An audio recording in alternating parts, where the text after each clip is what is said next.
2003, a nurse testified before the Illinois State Senate, and she told them a story that happened to her, that she was assisting an abortion and the baby was born alive. When she told the doctor, "This baby you gave me to discard is alive," the doctor said, "Discard it anyway. That's the protocol. Throw it in the trash." Literally told her that. That was the law in Illinois. The state Senate was so disturbed, they passed a bipartisan law, almost unanimous. 99-1 was the vote.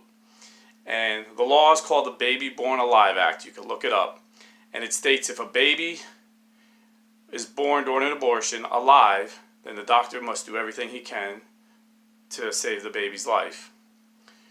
The one senator who voted against it was the most pro-abortion senator in that state. His name was Barack Obama. So when Barack Obama became president, it was no surprise to me that he was the most pro-abortion president we've ever had in our history. He ferociously, viciously attacked pro-life groups using his Justice Department, using his IRS to go after these guys unfairly. And it was proven in court that they did. They targeted these pro-life groups. Their Justice Department went after the Little Sisters of the Poor, a Catholic group of nuns they went after and took them to court to make them, force them to provide contraceptions for the nuns. This is how ludicrous this president was in his attack. He was blindly attacking religious groups and pro-life groups. But he spoke so eloquently and so kind, and he never said a vulgar word. He never said anything nasty. He was just a well-spoken, very kind-sounding man, President Obama.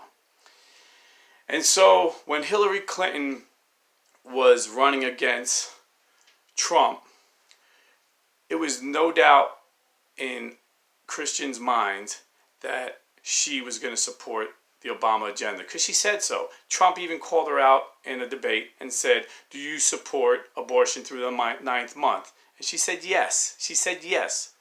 Okay? So she was going to be just as ferocious against pro-lifers. She was going to attack the unborn child. So this is why Christians overwhelmingly supported Trump. We didn't like his vulgar words. We didn't like his nastiness. But we knew what we were getting with Hillary. And we were unsure of Trump. But he promised to be an ally. And it turns out the first 2 years of his president, he's been the strongest pro-life president we've ever seen. His first day, he signed executive orders that were pro-life. Okay?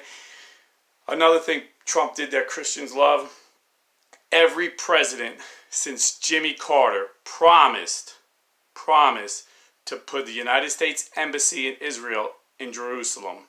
And they all backed down due to political pressure. Jimmy Carter promised, backed down. Ronald Reagan promised, backed down.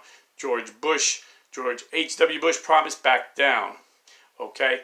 Bill Clinton promised, backed down. Obama even promised to do it and backed down. Trump did it in his first year. He's the most solid Israeli supporter of any president we ever had. Christians love that. We love our Jewish brothers and sisters. Okay? This is why Christians love Trump. This is why. He talks vulgar, talks nasty, but he supports our policies. And what would you rather have? A well-spoken person who's killing babies on a scale never seen before? Or a vulgar guy who's protecting babies? Okay? Christians don't look at what people say, we look at what they do. And that's why Christians overwhelmingly support President Trump.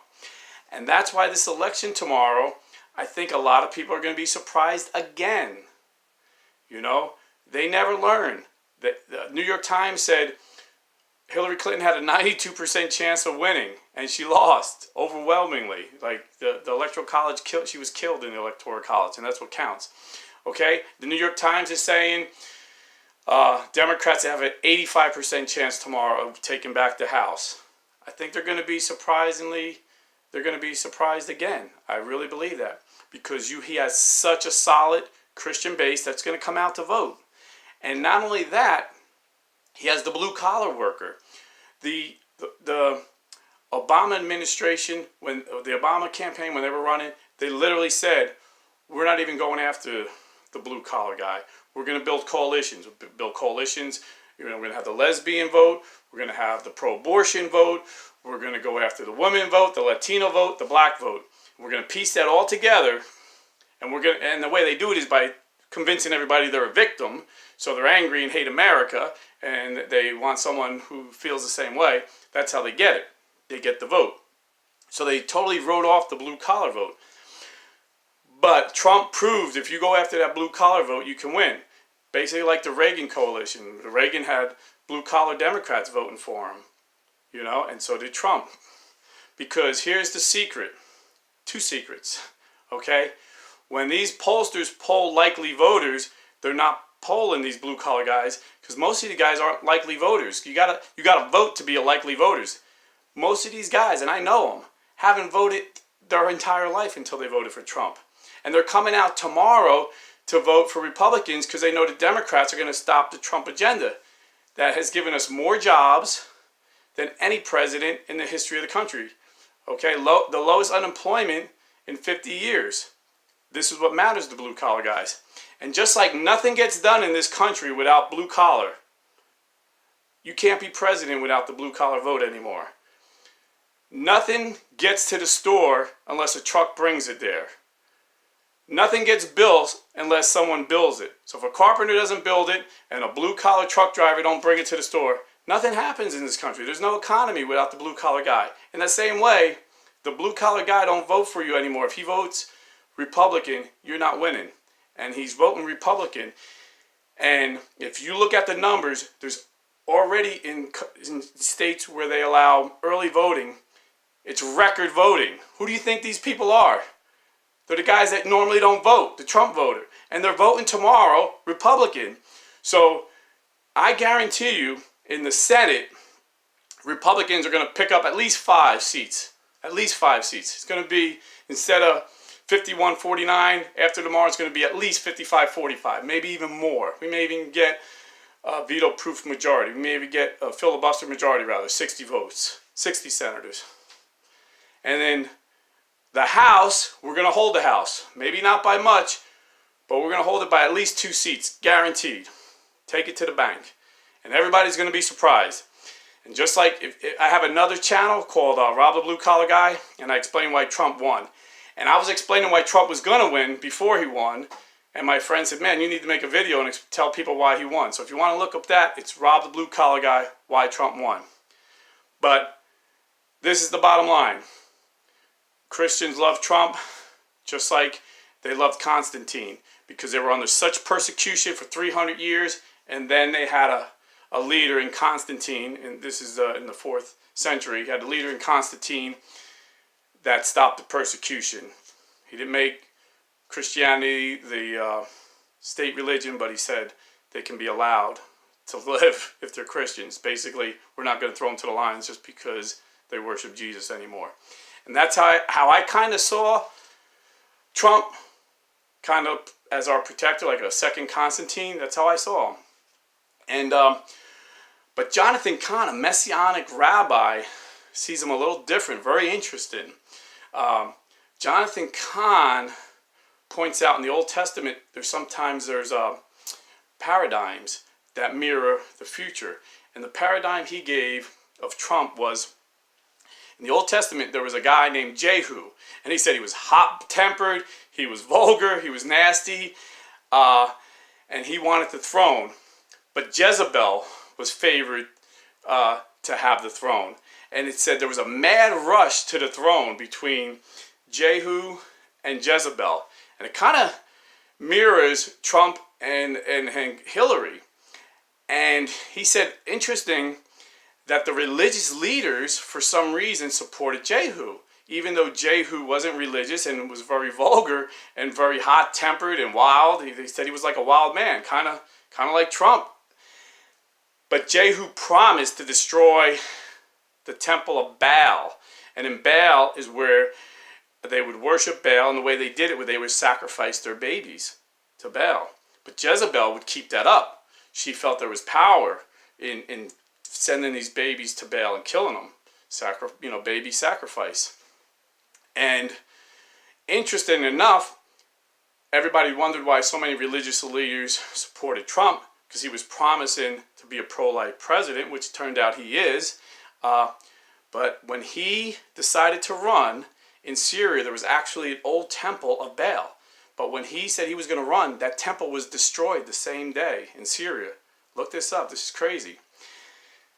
And another interesting fact, when he tried to push a pro-life judge in Kavanaugh, very pro-life, very devout Catholic judge, Kavanaugh, all the forces of evil came. They made lies. I mean, it's proven that these women lied now. I don't know if you've seen the news, but they had stories that these women were lying about Kavanaugh. They tried to destroy this man. But that week of testimony, what a lot of people don't know is there was a museum in Washington that brought out a replica of the statue of Baal. It was out there. So I don't think they did it purposely, but that's how spiritual it was. This Baal symbol that symbolized child sacrifice was right outside of the Supreme Court in Washington, D.C., while these Baal worshippers, these pro-abortion Democrats, were trying to stop Kavanaugh. And again, Trump is such a fighter, which most Republicans would have pulled his nomination, even though they knew he was innocent. It would have been too controversial, too politically incorrect to keep pushing him. Trump is such a fighter and defender of life that he pushed him through. And again, we don't look at what he said, we look at what he did. He put the two most pro-life judges in within 2 years. And then on the federal, on lower courts, he's loading up with pro-life judges. I mean, right now, an American hero, I don't know if you know this story, there's an American hero, devout Catholic, David Dalton, a young guy in his 20s, went undercover into Planned Parenthood during the Obama administration and showed how they sold babies, aborted babies. It's a big industry, proved. And you would think the Justice Department would go after them because it's illegal to sell baby parts, okay?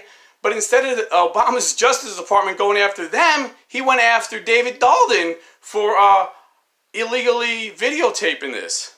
This is how sick the Obama administration was. And then in addition to that, as disturbing as those videos were, and I've seen a lot of the videos, very disturbing. Anybody who's seen them would want to shut down Planned Parenthood tomorrow. He said he had the most disturbing video he was about to release, and Planned Parenthood stopped him by bringing it to court. The judge won't allow him to show the video. It's against the law. Anyone who shows the video, Fox News wants to show the video, they wanted to show it, they were told they would be violating the law. So no one's seen this video except David Dalton and his crew who filmed it. Very disturbing video. And the judge who blocked it was appointed by Obama and also was on the board of Planned Parenthood. This is the corruption that Trump is fighting by putting good judges on. So this is why Christians love Trump, and this is why Christians are going to go out and vote Republican tomorrow. This is why blue-collar guys are going to go out and vote Republican, and this is why the Republicans are going to surprise everybody and win, in my humble opinion. So go out and vote pro-life. If you love God, you got no choice but to vote pro-life. In my humble opinion, it's not the church's teaching, but I think it's a mortal sin if you vote pro-abortion. If you vote for a candidate who's pro-abortion, you're committing a sin of omission. In my humble opinion, a mortal sin. Because abortion is a mortal sin, murder is a mortal sin, and science shows us that abortion is murder. There's no way you could look at an ultrasound today and say, oh, that's not a baby. It's a baby. Everyone knows it. The science shows it. The DNA. I mean, there's so many scientific ways of proving that's a baby. It's ridiculous to say that's not a baby. That's a woman's body. It's the baby's body. And if you kill it, you're committing a murder, and that's a sin. And if you're voting for someone who's allowing the killing, in my opinion, that's a sin. And it's not just a venial sin in Catholic theology. It's a mortal sin. My humble opinion. Again, I'm not speaking for the church. I'm not a clergy. I'm just a blue-collar Catholic saying if we want God to bless America, you gotta vote pro-life. Thank you very much, and get out and vote.